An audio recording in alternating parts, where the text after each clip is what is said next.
Hey, it's Ebony back with another episode of course, R&B Vibes. And today, not Justin Timberlake, but he definitely gives you Justin vibes. I have to give that to you. I'm sorry. Alex Sway, thank you. I appreciate that. Thank you. Thank you for having me. That has to be weird, though, getting that nod. You know, people, have you heard that often? Yeah, I get it a lot. It's definitely he's one of my influences for sure. But anytime I do any sort of live show or people hear my music, like they're like, oh, you remind me of Justin Timberlake, Robin Thicke. Yeah. Like, okay. Oh, that's a good one, Robin Thicke. That's a good one. So when you hear your music, when you do your music, create the sounds and the writing and all of that, do you try to have that influence? I mean, I have influences of like a lot of different artists. Yeah. I love a mixture of old music and modern. Like I like to combine those two things. Like I grew up on rock, but then I found like Teddy Pendergrass, Marvin Gaye, Donna Hathaway, Stevie Wonder, like some of my favorites. And then and I combine it with like my modern influences like Justin Timberlake. I'm a big fan of D-Mile. Okay. You know who that is? Yeah. Of course you know who that is. He did all the Victoria Monet stuff, Lucky Day stuff, Silk Sonic. So I'm trying to like be in that mixture area. Yeah. Well, tell me the introduction of music to you. Like, how did it all begin? Where's the story? Well, I didn't start playing. I started playing piano first, and singing came probably maybe 2 months later. But I didn't really start music until I was about 15 years old. Yeah, I was a bit of a late bloomer. I loved music, but I just never really like got into it until I started playing piano, and it just kind of clicked. It was the first thing that came easy, I guess. I was like, I'm gonna roll with this. And then I did a talent show my freshman year with one of my friends, and we won. And it was just crazy because like I went on the stage and I'd never sang before. I was pretty shy.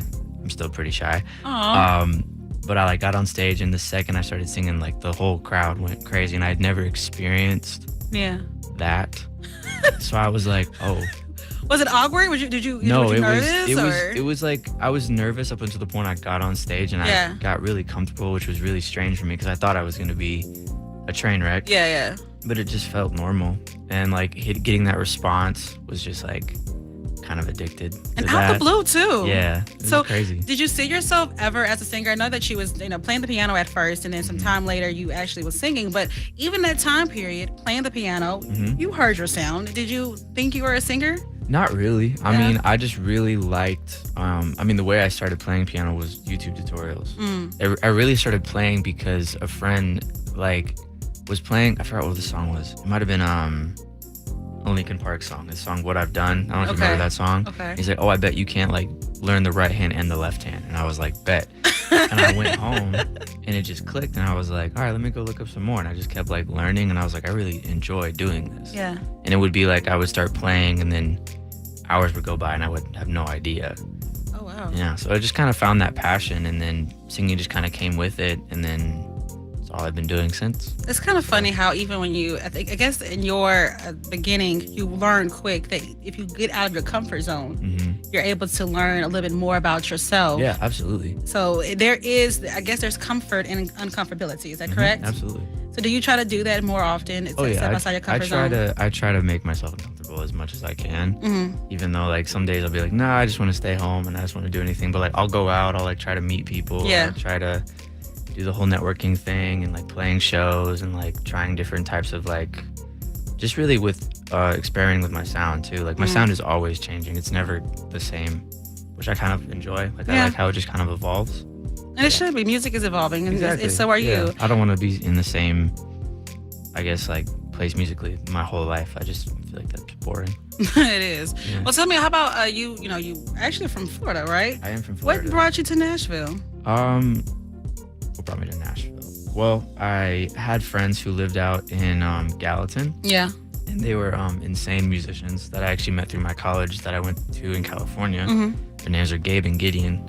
And I came to their house a few times. It was my first time coming to Nashville, and they had a studio in their basement, and it was just oh, this is so cool. And then they would take me to downtown, which is fine. Yeah. We're gonna move past that. But there's a lot going on downtown. But it was cool because it really is just a small town, big city vibe. Yeah. And I'd been in Florida since I moved out. Gosh, I was 19. And I went to California for college, and I've traveled all over. I've been to Japan. I've been to Malaysia. I've been to the Oh, Mediterranean, the Caribbean, and like Nashville just always felt like home. home. Yeah. I mean, I wish I could say that in a sentence. So I've been here, I've been Japan, Malaysia, that, been there before. You can do it. One can day. do What I mean, why are you so well traveled, well versed? Is this a pathway in music you were doing? I think you was a teacher or something, right? Kind of. The college I went to, you probably never heard of it.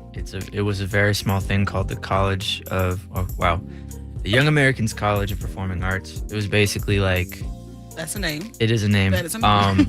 You basically did like your core classes like at our institute, or you Yeah. did them online, and then part of our program was we would go and do these tours, like these music outreach tours Oh. to different schools, like maybe who didn't have music or like just wanted to experience that, I guess, if that makes sense. So basically a tour would be either three or 4 months. You would go to a different school every 3 days. In those 3 days, you would have kids from elementary school, middle school, and high school. You would teach these kids a show in 3 days, like a full show, like costumes, acting, singing, dancing, and they would learn the show and then they perform it for their parents. And we would do that every 3 days, and like I'd stay in different homes, like different homestays. Oh, that's cool. So I did that in the UK. I did that in Japan, which is my favorite place in the world. I did that, and then right out of that, I went into cruise ships. So wait, were you Afterwards. a mini manager, I guess? Not really a mini manager. Like, it's so hard to explain. It's fun. No, I like it because it's teaching them the industry just right there. Here it is, song, outfit, A&R, and then you have your performance and Yeah, I didn't even think of it that way. I mean, the biggest thing was just kind of giving kids a different level of confidence. Like, one of my favorite things is like, I'll leave his name out because I don't know if you would want me to say this, but there was a kid I met in the UK. I think it was in Scotland, and his voice was insane, but like he did not want to sing in front of people. He was so nervous, and like all these things. So like I pushed him and I talked to him, and then like he did his like solo. He loved it, and now he's like got, I don't know, like 200,000. Wait, followers. what? Yeah, he's a pretty big. Not because I artist. love that. And I'm not saying it was because of me. Yeah, but it really was just like helps, it's yeah. really cool to like be there for someone when they realize their potential in that sense. See, And I love that part of it. Yeah. That's why I like working with a lot of independent artists or the artists that are just not on that mainstream side yet, because it's great to see someone's potential and even learn, like, see the journey of it all. Like, this is where you started. Yeah. Remember, you didn't think you could sing, you didn't think that you could do this, and after someone gave you some advice, maybe a little love and a lot of coaching, of course, for yourself, you pushed and you got out of your comfort zone, and Exactly. here you are being this big time person. Yeah. It's crazy. That's pretty cool. Yeah. Oh, so how do you feel like, do you try to do that like as an artist now? Do you still feel like you want to reach out to people and even help in a I sense? try to. Yeah. I mean, because there's so many people, especially in Nashville, who are like so shy about how good they are, but then I'll just be like, "You're insane." Like, Yeah. So you said you know Brian Sauer. Yeah. You know Crystal Rose. No, I don't think so. She's like this. She's not even in a genre for me. Like, she's just like an insane performer, and she's so quiet. But then like, and like you tell her that she's great. She's like, "Oh, thank you," but like she is like, You're good, woman. You're great. I You're gotta check it insane. out. I'm gonna check it out. yeah, you should check her out. Okay. Yeah. Well, tell me. Okay, so you're here now. You're in Nashville. You're loving the scene. How was it? Any challenges trying to get yourself out there in Oh, yeah. Nashville? Okay. All the time. What are some challenges you Well, I expect? mean, a challenge in itself is I moved here 2020, so I've been Why? here. Well, During the pandemic. I moved before the pandemic. Okay. I finished my last cruise contract, and I was like, all right, I saved up money. I'm going Yeah. to Nashville. Let's do the thing. I get to Nashville. I think it was January, and then COVID hit in March, February. or something like that. March, yeah. Yeah, so everything shut down, so I had to like figure something out. I joined a wedding band in New Orleans, which was, I had a friend from my college who like got me into it, and I would drive from Nashville to New Orleans every weekend for like a year, Oh no. that's like a 9.5 hour, Yeah, no. 8.5 hour drive. So I did that for a long time. That was a challenge, but I mean, it's kind of cool because like I'm just now starting to get my bearings, and I've been here for a while. Yeah. And they say this is like a 10 year city or whatever. So I'm coming up on 4. We're almost there. We're almost there. But no, I mean the challenge is, I mean, there's a bunch of things. Balancing like work and doing your music, networking, finances, Yeah.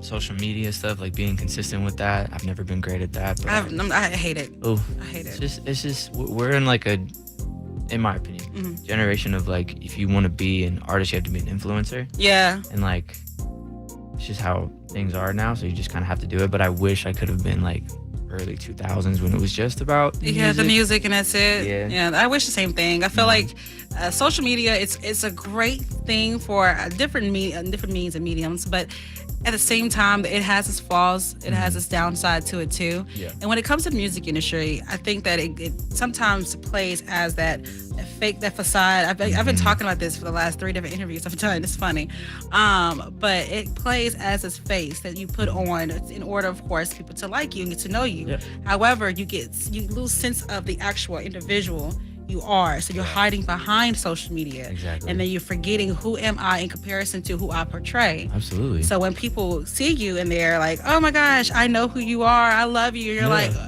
do you love, which one do you love? Because for me right now, this is not who I am. So social media is great, but it sometimes doesn't work for me. I don't care for it. No, I get it. Yeah. But you're doing a great job. I mean, you're pushing on it. I'm trying. I really am. Well, let me tell you, it was social media that got me to find you, which is great. That's true. So we're here. We got to talk about Cherry Wine. All right, talk about Cherry Wine. What happened with Cherry Wine? Where did this song come from in your mind? I need to know. Cherry Wine was about, I mean, you listen to it? Yeah, of course. We play it actually all the time on the show. Wow, I appreciate that. Thank you. Cherry Wine was the first, well, I did release the whole album before I did Cherry Wine. It's no longer on platforms just because, like, it was just a whole different direction and just not where it's a lot. Cherry Wine's a lot in a much better place. Yeah. Anyway, so that one took me, I wrote that on my last cruise, and it took me like a year because I was just like, I want to make this really good, and I want to like, it was my first like big or like single that I really wanted to do the right way, do a music video, do the press, do all of that stuff. Yeah. So I worked a really long time on it. It is about an ex, basically just about like, forget about you in the morning. I'm gonna sip on this cherry wine until I do. That was just kind of the thing. I dropped it 2020 and really didn't even know about how to drop a song just yet, if that makes sense. Yeah. So I just dropped it and I was like, all right, cool, it's out. And then it just got crazy buzz. Oh, I mean, for me, crazy. Like after 2 or 3 months, it dropped up to like 20K and I was like, whoa. I kept getting like reached out to by like people like, who are you? What is this? And that was really crazy. And then I did a music video for it months later. Like it came out in May. I didn't do a music video until December just because money. Yeah. But yeah, what would you like to know about the song? I just want to know how, what made you want to be so vulnerable and honest? I mean, I forget about you. However, I'm gonna go, as I forget about you, it's like what somebody says, I'm gonna sip my tea, chill back and let it go. You know, it's that flow. I think when I was writing it, like I had those chords for years before and I was just like, this is something, I just don't know what it is.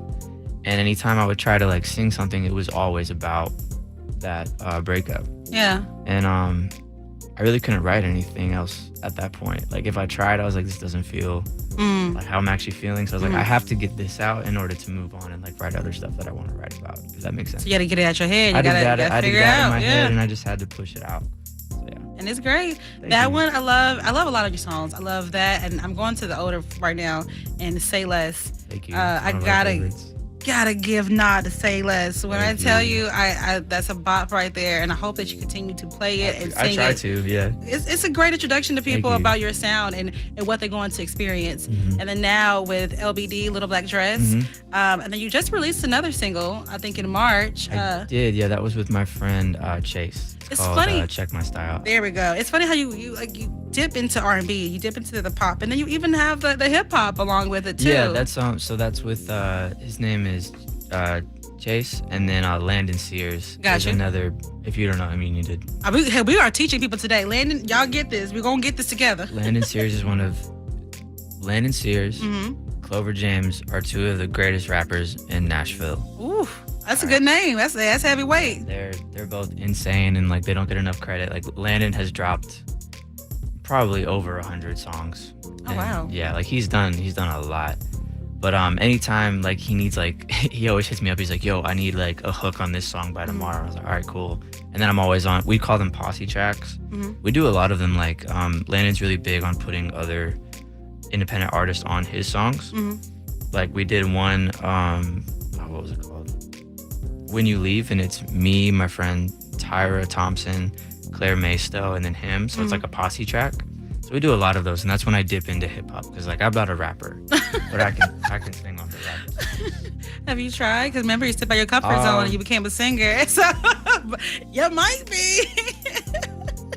Maybe like the singing rap, you know? Okay. Like one of that, but like not like rap. Yeah. I like it. Okay, the like, singing rap we can probably do.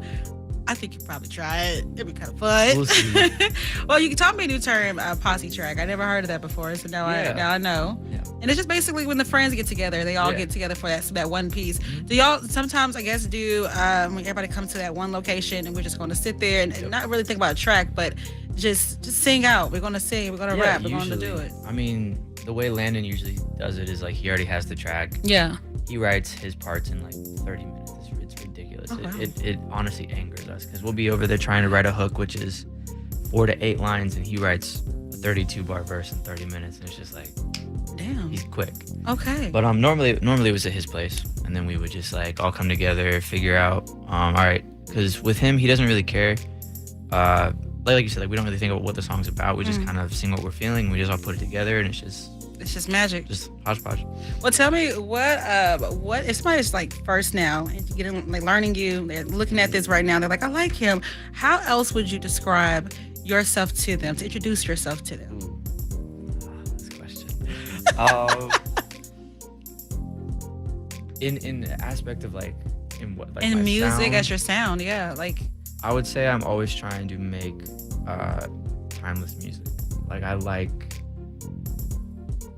And not necessarily like I don't want it to sound dated, but I want to show my influence. I want to show like these are the artists that I listen to, which created my sound. So timeless with a bit of a modern twist. I love funk.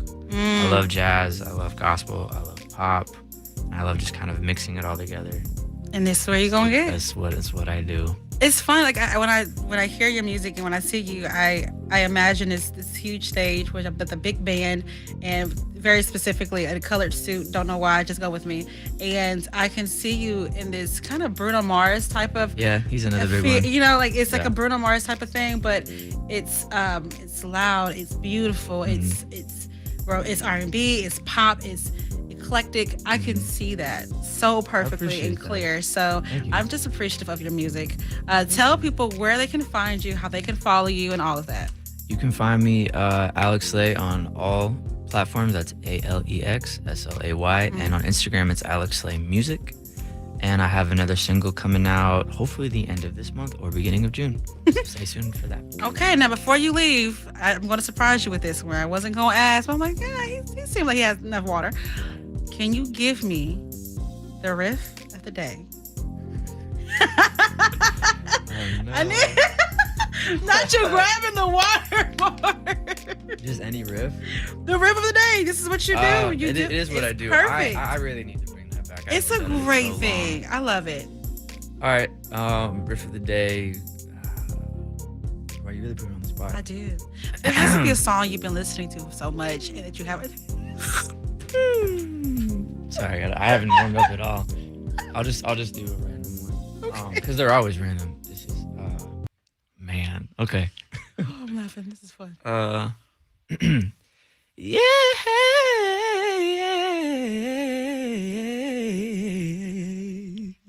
Oh, okay. Okay. I like it. Little flap. See, that was a good riff. It's a good riff, a good introduction, and I think that is a. I am bad. dying. I am dying. Do you want to do another one? I thought it was good. Yeah, we'll try One more time? One more. I'll give y'all one more, okay? One more. He's ready. He's prepped. Take two. I'm gonna put both hairs on so I love can it. hear it. Actually, no, I'm not. It's crazy. All right.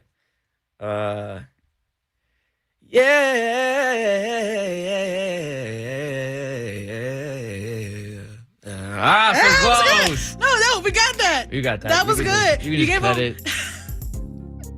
You gave him the high and the low. I gave him the high and the low. Hey, No. and you gave him a good introduction to you, y'all. When I tell y'all, if you go to a show and you see Alex Slay on that lineup, as the headliner, in the lineup, please make sure you get your ticket. You stop on in. You make sure you sit down because Alex Slay is a wonderful artist here in Nashville that I am definitely putting all kinds of backing behind. I'm like, yes, Alex Slay for the win. You got it. You are I amazing. appreciate it. Thank you so much. Of course. Thank you for coming to R&B Vibes. Thanks, y'all.